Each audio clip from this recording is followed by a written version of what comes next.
देख ले शक्ल मेरी किसका आईना हूँ मैं, यार की शक्ल हूँ मैं और यार में फना हूँ मैं, जानवर पे सरगम चेशुलू तप आईना के शोले जप आईना के।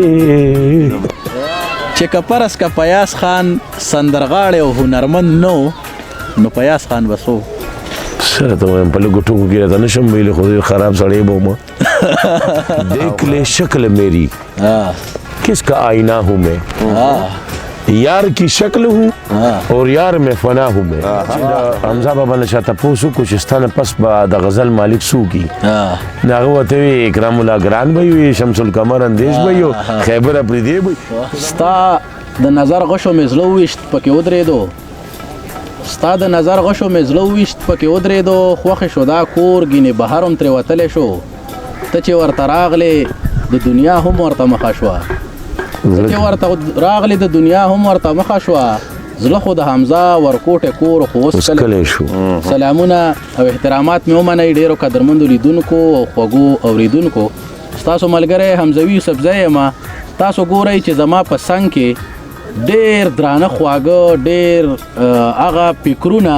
هغه سړي، زه ورته سړي ځکه وایم چې د سړو سړي دي، او هغه خلک چې هغوی د ژبې د ادب د کلتور دپاره په عملي توګه باندې ډېر لوی کار کړی دی او لا کار کوي. خدای دې هغوی له ډېر لوی ژوندونه ورکړي چې مونږ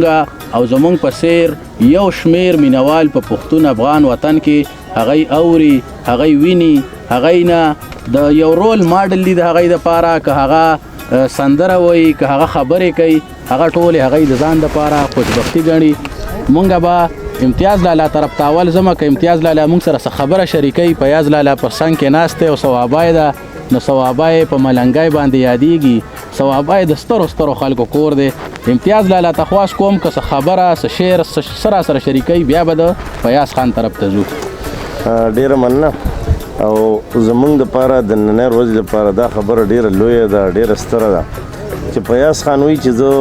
یم د نوخار، په کار وه چې زه په صوابی کې د صوابی فکر مې خوښ دی، د صوابی اورېدونکي مې خوښ دي، د صوابی هغه خلک چې ما سره مینه کوي، موسیقۍ سره، د فن سره، شعر و شاعرۍ سره، دې سره مینه کوي، نو دا زما مینان دي او زه هغوی سره مینه کوم، هغوی ما سره د هغوی په څو چنده سیوا مینه کوي. نو زما په خیال چې لکه د دې نه خوږې خبرې او خوږه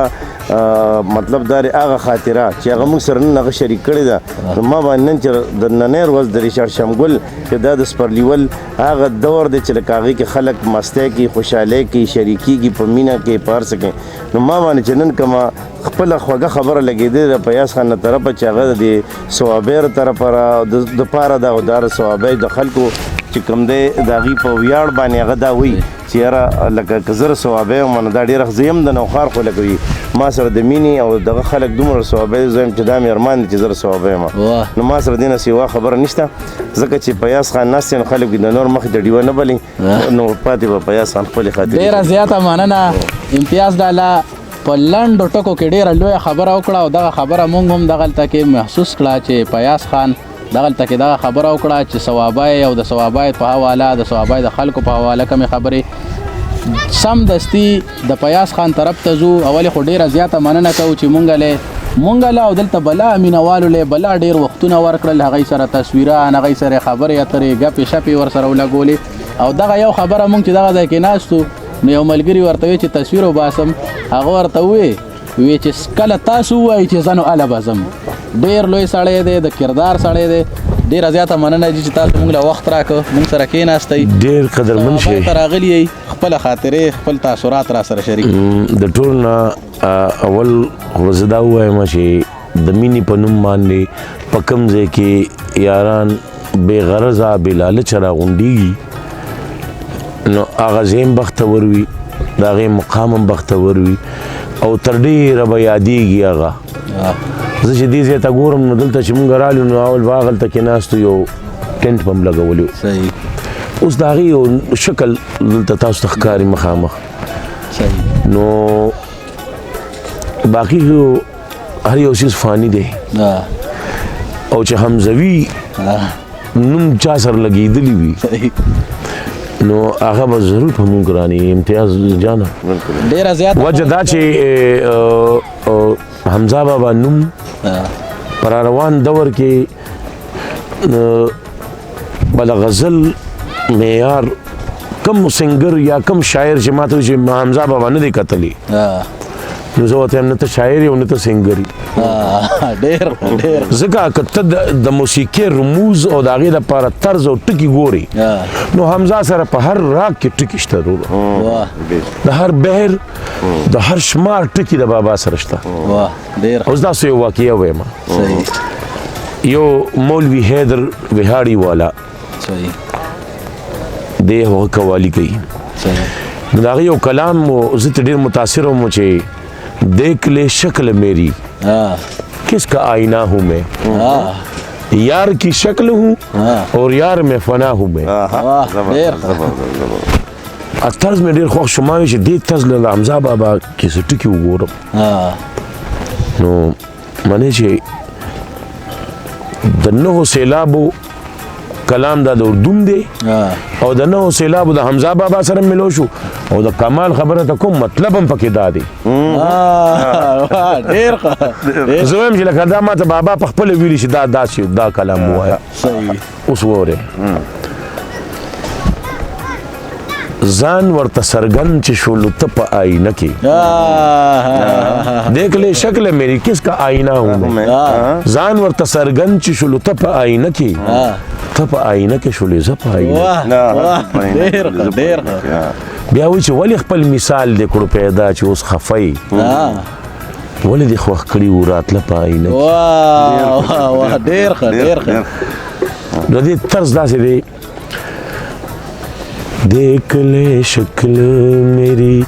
کس کا آئینہ ہوں میں یار کی شکل ہوں میں اور یار میں فنا ہوں میں ځان ورته څرګند چې شولو ته په آئینه کې شولې زه په آئینه کې تاسو خو د حمزه بابا خبره وکړه ستاسو یو شمیر کلامونه که تاسو د نورو شاعرانو ادیبانو ویلي د حمزه بابا کلام چې تاسو وایي هغه داسې ښکاري چې تاسو په ځان کې داسې جذب کړی دی او داسې دړنې وایي زه تاسو ته یو خبره کوم تاسو ته پته ده چې د ګلوکار فن کله معراج ته رسي کله هله چې کله دې کوم کلام په دې خوله باندې وایي چې هغه د جګر نه او د زړه نه هار پار نه او د ټولې غونې زیګ نه کي که نه نو دې څوک نشي متاثره کولی بس دغه کار دی زړه ته رسول پکار دي فکرونه هغه فکرونه چې د هغې ذات سره متعلق دي تا ته پته ده باباګان ولې نه روکېږي ځکه نه روکېږي چې د هغې د داسې ذات سره تعلق دی چې هغه نه روکېدونکی دی نو ځکه دا هم نه روکېږي او بل په دې کې یو بل خاصیت ته وایم چې هر دور کې ګورې د شلو کاله په عمر کې وګوره نو یو کلام به ترې راغونډ کړي چې د 10 کاله په عمر کې وګوره ته وایې لکه دا خو پکې ما نه لیدلي دا پکې وي بالکل وي پکې خو دا تا ځکه نه لیدلي چې ته ذهني طور هغه ځای ته نه وې رسېدلی ډېر ښه او د وحدت الوجود او د وحدت الشهود کیسه هم بابا همداسې کوي هغوی شهودیان هم په غلطه نه دي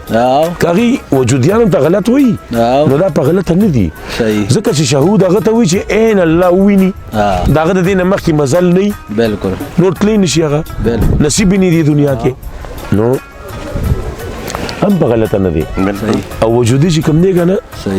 نو هغه دته داسې ښکاري لکه لا کشر رور ته چې سړی ګوري دې لا نه دی پوهېږي پوښتنه درنه داسې ناشنا کومه زما خیال یې چا به درنه نه کړي چې که پرس که پیاز خان سندرغاړی او هنرمند نه نو پیاز خان به څه سره ته وایم په لږو ټکو کې راته نشم ویلی خو ډېر خراب سړی به وم او خراب سړی د مظلومان دپاره نه زما په زړه کې او زما په ذهن کې د معاشري د دې ظلم او د وینې د بهېدو چې کوم تصویر دی که نه هغه ماله ډېر اذیت راکوي ما ډېر خفه کوي چې الا که مونږ لا په دې هم نه یو پوه یاره چې یو بل وژل نه دي پکار یار مونږ په دې کله پوهېږو یار مونږ چې په دې نه یو پوه شوي مونږ داسې مه وایه چې مونږ انسانان یو مونږ پیدا یو او مونږ رب په څه باندې پوه کړي مونږ ته هېڅ پته هم نشته بس چې وینه تویوي څوک د دې غنده نه ده دا چې په هر فکر او له هر څه دپاره هم تویوي نه غلطه کوي نه دي پکار ډېره زیاته مننه ځوانان اوس هنر ته راځي سندرې ته راځي تاسو یې وینئ ټول پښتانو دپاره هغوی هم یو کوشش کوي سندرې وایي هغه ځوانانو ته څه پیغام ورکول غواړئ چې زده کړه وکړي څه وکړي څه مشوره به ورله ورکول غواړئ 10 کاله پس ما یو کیسټ کړی دی 30 سال مې مجلسونه کړي دي شوق مې کړی دی او 10 کاله پس ما یو کیسټ کړی دی نو چې هغه مې وکړو بس خلکو هغه په لږ وخت کې هغه دومره چې په لومبي ځل یو سړي که ما ته به سنګین خان او ما به یو ځای اورېدلو الله یې د خاورو سره وبخه چې زما د زړګي سر و که نه نو ما ته به یې وویل فیاض جان وایي دا ریلیز کوئ دا وایي خیانت دی او بیا چې کله هارون به د دې ځای نه لاړو او دا نور فنکاران لاړو نو عباسین صاحب او راجولي شاه خټک صاحب ما ته وایي بهي دا ته چې څه مونږ ته وایې دا کیسټ کې ووایه ځکه چې پښتو پورې خلک خندا کوي نو ما بیا داسې سوټې له ډنګ را پرېښودو ما ورته د مذهب بنیاد پرستو د انسان خونریزي بند کړئ لوی مذهب انسانیت دی محبت لویه سجده ده مینه او وفا چې د چا هیره ده مینه او وفا چې د چا هیره ده شوې د هغو نه مې تل ویره ده شمس القمر اندیش د غزل بابا ډېره زیاته مننه کوو وخت هم اخیري پوښتنه دا کومه چې عموما دا خبره کیږي چې پښتانه قبر پرستی پښتانه مرده پرستی تاسو حیات یې تاسو په دې پښتنو کې ګرځئ د دې پښتنو په دې سیمو په دې غرونو په دې حجرو ګرځئ تاسو سره دا پښتانه دومره مینه کوي تاسو ښکلی ستاسو سره تصویر وباسي ستاسو خپله لاس وروړي ستاسو سره مطلب هغه یو عقیدت د مینې اظهار کوي او زه د هغې په مطلب کوم الله زه پوه کړی یم ما نور خدای پوه کړي ځکه چې د پوهې خو دغه نشته حد نشته صحیح داسې لکه نه چې زه کله فکر وکړم نو زه یم یا الله چې دا کومه مینه تا د پښتو ژبې په وجه باندې ماله د دې په نصیب کې ایښې ده که نه نو دا به د ډېرو کمو خلکو وي دا زما یقین دی ماله د دې د ځایولو ځای راکړي او ماله دا هم طاقت دا هم فکر راکړي چې دا پکې زه سنبال کړم په عزتونو سره نو حقیقت د مینې دا دی که همزاره نه تپوس کړي خو بس ځان په فنا شمار که نه علوم نه فنون غواړي ډېره زیاته مننه ستاسو ملګرو تاسو واورېدې د پیاز خان سندرې به تاسو ډېرې اورېدلي نن مو خبرې واورېدې مونږ هم دغه په دغه خاطر باندې ریکارډ کړی چې دا داسې یو روایتي انټرویو یا مرکه نه وه مونږ غوښتل چې تاسو سره د پیاز خان د زړه خبرې د هغوی فکر د هغوی یو څو خبرې را ریکارډ کړو بیا یې تاسو ته دررسو د هغوی هم ډېره زیاته مننه کوو دا چې د حمزه بابا نه چا تپوس وکړو چې ستا نه پس به د غزل مالک څوک وي نو هغه ورته وي اکرام الله ګران به وي شمس القمر اندیش به وي خیبر افریدی به وي نه د بابا داسې شعر دی چې د بېننګه پښتنو له غمه ما لویي پرېښوه ونیوله کمه ما که مې لاس وي په رضا به مې کښېنښول د مغول په لوري 2 قدمه ما ډېر ښه او هغه ملا چې مې په هټ سره تور غر و په ناکام کړه و مغول ته خمه ما ډېر ښه د هغو د خولې کږې خبرې اورم چې خبره ورته نه کړه سمه ما د هغو د خولې کږې خبرې اورم چې خبره ورته نه کړه سمه ما او هاتی ځکه په سر نولي تورې خوري چې خبر کړو د خوشحال د غمه ما